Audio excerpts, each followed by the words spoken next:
Hey people, welcome to week 7, which is also round 2 of post cycle 1 taper and test week. And like I was mentioning, previous weeks came in post fast. So what I did was I actually set my weights where 2 reps would give me a new PR. But if 3 or more were there, I'd go ahead and take it, like in this example. That's awesome. Actually, didn't notice much of a strength loss, post fast, like I sort of expected I might. Although what I did do immediately when I was able to eat again, I took a tip from my dad, who I consider the grand world champion of salt intake. And he said, hey, if you're ever like eating French fries and you want to make them saltier, use the little packets that they offer at like McDonald's, right? Because the salt is finer and will tend to stick to the food better. And so I did that, and it was like, massive salt intake, which I think helped a lot with preventing strength problems post-fast. And actually, that brings up a little tidbit I had seen somewhere in my reading. It's always hard for me to remember where exactly I saw because I just read everything in sight. But anyway, the concept was when trying to gain quality body weight, one technique you can use is actually to overeat very significantly, like the first 6 days of the week, and then on the final day of the week, do a fast to help reset your insulin sensitivity so that the food that you are intaking is generally shuttled towards the muscles in a better way. Because I think, the idea is that if you're doing massive overeating without any breaks, you can eventually build up some insulin resistance, which helps you get fatter. And here's another example of going for 2, but 3 was definitely there. 4 was also probably there, but I ended up putting it down after 3 just because, like I like to talk about, you can't breathe when you're doing front squats. So, but I probably had 4 there, so that was really good. And here on the incline, this is actually more than my latest 1 rep max, because what I had for my 1 rep max before this was 192 half, which I had done as a daily max sometime last year.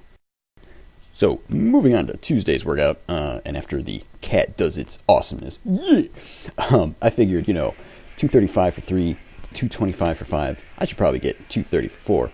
However, you notice that I only labeled it as getting 3 reps because I totally got pasted. That's just the way it goes sometimes.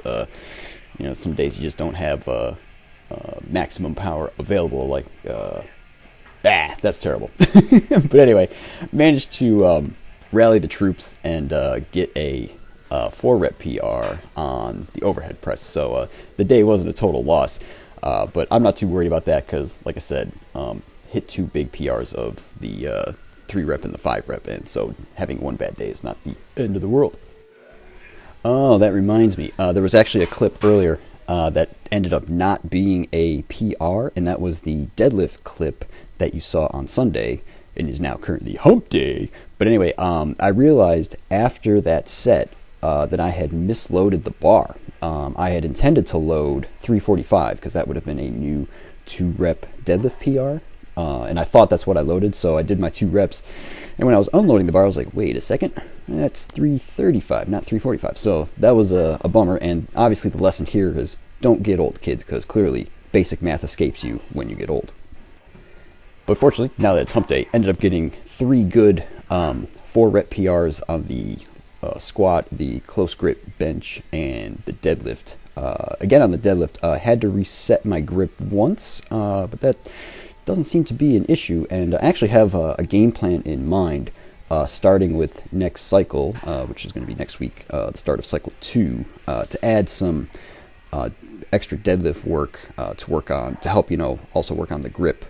Along with the other stuff that I've been doing for my grip. And boo to my camera for being blurry. What's that about? It's like, man, that's a PR set. Don't be blurry. And finishing out the week with Thursday's workout, managed to hit new PRs for 4 reps on the front squat and incline press.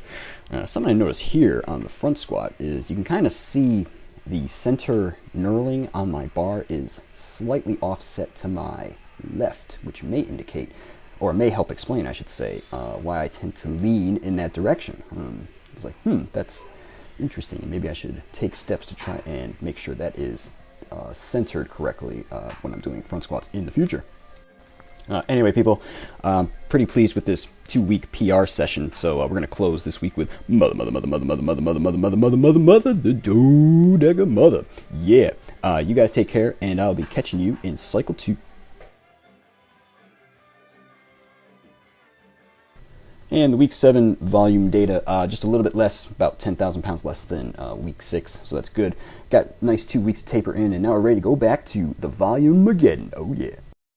And the 2017 goals update, yeah, really good start to the year because we're already breaking a bunch of PRs. On the 11,000 chin-up challenge, we're currently at 1734, and we're just under 1 million pounds for the year, which is good because I think it took me till week 9 last year for reference to get to 1 million, so doing good.